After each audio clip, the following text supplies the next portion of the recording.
Ayan, napakagaling naman. Pero maraming nagre-request na pwede mo naman daw kaming pakitaan ngayon ng iyong sample sa pag-arte, Charis. Ang dami kong ipapagawa sa'yo ngayon, Charis, ha? Nga po eh.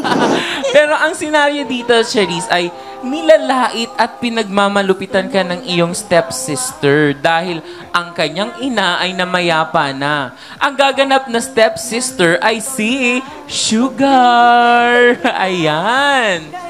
Kaya naman, Sugar, ay, andi dito na pala yung stepsister. In character na siya kaagad. Okay. Kaya naman, Charis, lights, camera, action. Oh, anong tingin-tingin mo dyan? Wala naman po. Oo, huwag kang maingit sa akin. Alam ko maganda ako sa'yo. Maglinis ka muna dyan. At lalo pang pagmamalupitan ni Sugar si Charis. Ang bagal mo naman! Aray ko, naglilinis naman po ako ah. Tilinis, huwag kang umiyak-iyak. Hindi mo ako madala sa iyak-iyak na yan! Bakit ka ganyan? Aba, magtatanong ka pa kung bakit ako ganyan? Itanong mo sa sarili mo. Wala naman akong ginagawa sa'yo ah. Wala. Wala kang ginagawa. Mag-isip ka. Ang bait-bait kong tao. Dito ka dito, dito. Lumapit ka dito. Diyan. O, maglinis ka dyan. Paypayan mo ako. Ang bagal! Aray, ano ba? Lakasan mo. Ano bang ginawa ko sa'yo?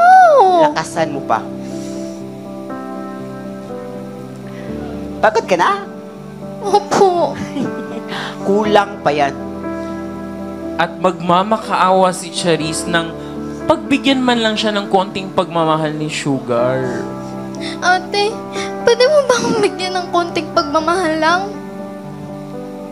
Pag-isipan ko. Ate, sige na. Ate, Lumuhod ka. ate. Ate, mahal na mahal kita eh.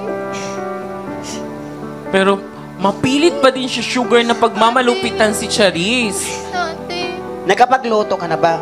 Opo. Sige, ganito na lang. Ipamamalansya mo ako, ipaglaba mo ako, magluto ka, linisin mo mula hanggang 15th floor hanggang 1st floor.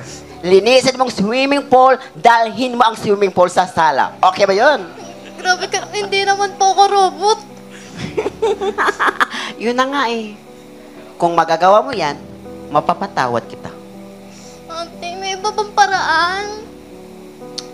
Lalaki. Gcash yung ibang Bigyan mo paraan. ako ng lalaki. Ngayon na. Wala po. Hoy, bata yan. Sige na nga.